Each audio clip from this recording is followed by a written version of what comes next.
ধন্যবাদ এবং স্বাগত জানাই আরেকটি ভিডিওতে। আজকের ভিডিওতে কথা বলবো প্রবাসে থেকে মানসিক টেনশন কমানোর জন্য কাউন্সেলিংয়ের ভূমিকা কী। আমি আছি counselling psychologist Asaduzzaman Raju.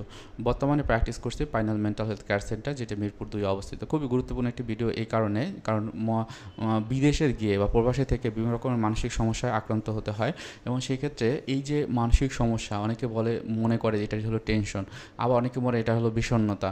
So এই বিষয়গুলো সম্পর্কে সচেতন হতে পারলে না আপনারা অনেক ভালো থাকতে পারেন। আসলে মানসিক সমস্যা এক রকমের না, মানসিক রোগগুলো অনেক আছে, শত শত রয়েছে। সো টেনশন একটা বিষয় যেটা হলো আপনার আমার সবারই থাকে। তো টেনশনের বিষয়টি কখনো রোগের পর্যায়ে পৌঁছায় না, বা রোগ বলি না আমরা, কিন্তু অনেক দিন যদি থাকে সেক্ষেত্রে এটা কিন্তু একটা বিভিন্ন রকমের মানসিক রোগ যেগুলো সেগুলো হওয়ার সম্ভাবনা থাকে। এখন কথা হচ্ছে যে মানসিক টেনশন কীভাবে কমাবেন সেই বিষয়টি আমি কথা বলবো, এবং আপনাদেরকে বলতে যাব যে এই যে টেনশনটা হওয়ার কারণ কী এবং কীভাবে এ থেকে মুক্তি পেতে পারেন। প্রথমেই যে বিষয়টি সবচেয়ে গুরুত্বপূর্ণ সেটা হলো নতুন পরিবেশের সাথে খাপ খাওয়ানোর যে সমস্যাটি। হয়তোবা দেশে থেকেছে, বিভিন্ন রকমের চিন্তাভাবনা তার কাজ করেছে, কিন্তু বিদেশে গিয়ে দেখছে যে দেশের যে চিন্তাভাবনা বিদেশে গিয়ে একদম মিলছে না, এবং এখানে অনেক কষ্ট করতে হচ্ছে, এবং চিন্তাভাবনার গতি প্রকৃতি আগের মতো নেই, মানসিক টেনশনে থাকতে হচ্ছে। তখন কিন্তু দেখা যায় যে এই যে বিভিন্ন রকমের মানসিক সমস্যা তাদের জন্য কিন্তু বেড়ে যায়। অনেকের ক্ষেত্রে যেটা হয় যে বাসার বাধা, অর্থাৎ এই যে দেশে যখন থাকতো, যে নিজের মাতৃভাষায় কথা বলতো, যেভাবে কথা বলতো, হয়তোবা একটু আঁকাবাঁকা হয়ে যদি একটা কিছু নির্ধারণ করতো বা একটু কাউকে বোঝানোর জন্য চেষ্টা করতো, সেটি বুঝে যেত। কিন্তু ওই দেশে গিয়ে এরকম কোনো অপশন নেই, তাকে অবশ্যই ওই দেশে ভাষাটা শিখতে হয়, এবং যখন না পারে বা সঠিকভাবে না বলতে পারে তখন কিন্তু তাদের হেনস্থ হতে হয়। সো এটা একটাও কিন্তু তাদের মানসিক টেনশন, যে আমি কখন ভাষার ব্যবহারটা শিখবো বা কীভাবে শিখবো, আমি পারবো কি না, এই জিনিসটা। অনেকের ক্ষেত্রে যেটা হয় সাংস্কৃতিক পার্থক্যের ব্যাপারটা কি, এই যে কালচারে থেকেছে সেই কালচারের মানুষগুলো হয়তো বা কেউ কাকা, ভাই, বোন সবার সাথে থেকেছে, কিন্তু ওইখানে গিয়ে এই লোকগুলো নেই। নতুন কালচার, নতুন মানুষ, তাদের সাথে খাপ খাওয়ানো তাদের জন্য একটা প্রবলেম হয়ে যায়। তো এটাও কিন্তু তাদের একটা মানসিক টেনশন হয়। মনে করেন তারা যেহেতু বাইরে থাকে, দেখা যায় পরিবার এবং লোকজন থেকে দূরে থাকে, তখন নিজের মনের অভিব্যক্তিগুলো সে প্রকাশ করতে পারে না। আমরা সাইকোলজিস্টরা বলি যে একটা মানুষ সবসময় চায় অ্যাটাচমেন্ট তৈরি করতে নতুন নতুন, কিন্তু সেই অ্যাটাচমেন্টের বিষয় হলো তাকে একটু টাচ করুক, তাকে একটু প্রশংসা করুক, তার চোখে চোখ রেখে কথা বলুক। এই বিষয়গুলো যখন তারা বাইরে থাকে তখন কিন্তু তাদের ক্ষেত্রে পাওয়া সম্ভব হয় না। সুতরাং এটাও কিন্তু তাদের একটা মানসিক টেনশনের কারণ। এবং এরপর যেটা হয় যে আর্থিক চাপ, বাইরে গেল কিন্তু দেখা যায় যে সে যে পরিমাণ ইনকাম করে কিন্তু পরিবারের চাহিদা অনেক বেশি, হয়তোবা সে লোন করে ওখানে গিয়েছে, অথবা পরিবারের কেউ অসুস্থ, তাকে টাকা দিতে হচ্ছে। এই যে বিষয়গুলো সে অনেক বেশি সিরিয়াসলি দেখে, এবং একটা সময় এটা মানসিক চাপ তৈরি করে। এখন আসেন যে কাউন্সেলিংয়ের ভূমিকাটা কী।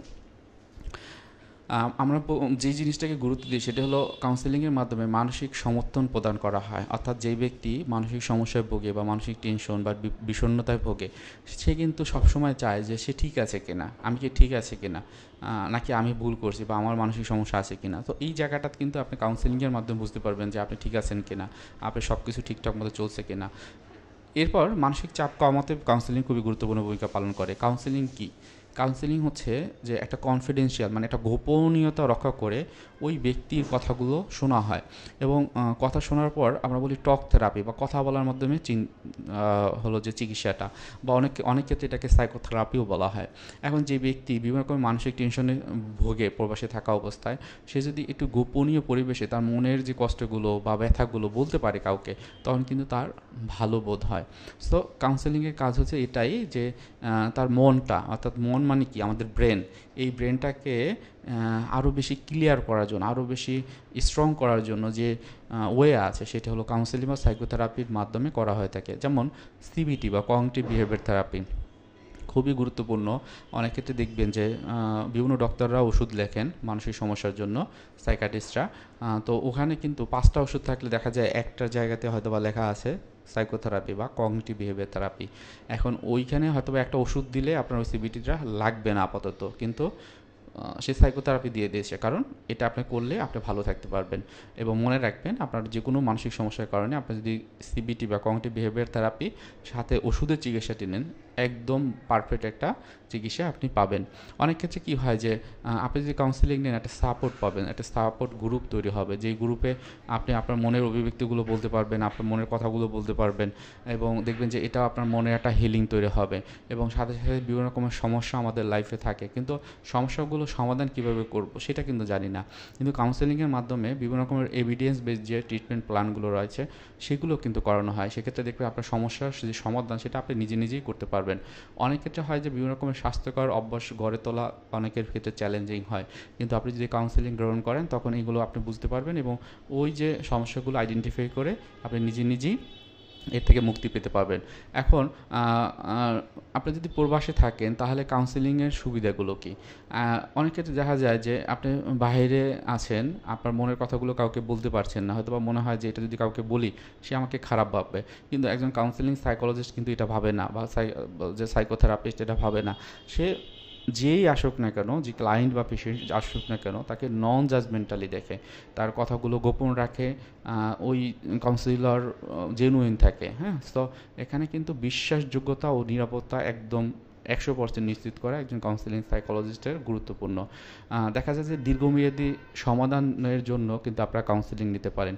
হয়তোবা দেখছেন যে একটি সমস্যা সমাধান হচ্ছে না, কিন্তু মনে অনবরত আসতেছে, এটা অনেক দিন হয়ে গেলে আপনার কাউন্সেলিং নিলে আপনি কিন্তু এই বিষয়গুলো একদম উন্মুক্ত হয়ে যাবে ব্রেন থেকে, এবং আপনি তখন আপনার নিজের কেয়ারটা যেমন নিতে পারবেন, এই সমস্যাগুলো থেকে নিজে মুক্তি পাবেন। অনেক ক্ষেত্রে হয় যে বাইরে যারা থাকে না, অনেকের নেতিবাচক চিন্তা হয় এবং এই চিন্তাটা পরিবর্তন করা দরকার হয়, কিন্তু তারা পারে না। সো এখানে আপনি যদি কাউন্সেলিং বা সাইকোথেরাপি গ্রহণ করেন তাহলে যে দেখবেন যে অবান্তর নেতিবাচক অযৌক্তিক যে চিন্তাগুলো এগুলো একদম মোকাবেলা করতে পারবেন। অনেকের ক্ষেত্রে যেটা হয় যে মনোবল বৃদ্ধির জন্য কিন্তু কাউন্সেলিংটা গ্রহণ করা যায়। অনেকের বিভিন্ন রকমের আত্মবিশ্বাস কম থাকে, মনোবল বৃদ্ধি তার বয়স অনুযায়ী হয় না, তখন কি হয়, তখন আপনি যদি কাউন্সেলিং গ্রহণ করেন তখন এইজ অ্যাপ্রোপ্রিয়েট যে বিহেভিয়ারগুলো বা আচরণগুলো সেগুলো খুব সুন্দরভাবে করতে পারবেন।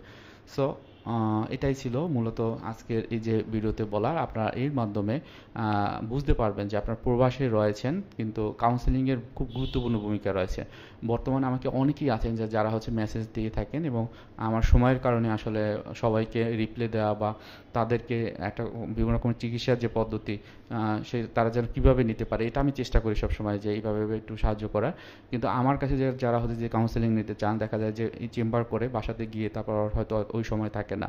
আবার অনেকের দেখা যায় যে অনেকের দেখা যায় যেমন সৌদিতে যারা থাকে তারা মনে করে যে একটার সময়, অর্থাৎ বাংলাদেশে একটার সময় যদি তারা সেশন পায় তার জন্য ভালো, কিন্তু এটা আমাদের বাংলাদেশে থাকা অবস্থায় চ্যালেঞ্জিং। এবং আপনারা জানেন যে বর্তমান সময়ে দেখা যায় যে ঘুমের অনেকের সমস্যা হয়, হ্যাঁ। তো এই বিভিন্ন বিষয়গুলো একটু খেয়াল রেখে আপাতত ওই রকম হচ্ছে না, তবে কারো কোনো সমস্যা হলে এবং আপনারা যদি মনে করেন যে আপনাদের সাহায্য দরকার, আপনারা কমেন্টের মাধ্যমে জানাবেন। আমি আমার জায়গা থেকে সর্বোচ্চ চেষ্টা করব আপনাদের সাহায্য করার জন্য। সবার জন্য শুভকামনা জানিয়ে আজকের ভিডিওটি এখানেই রাখছি। ধন্যবাদ।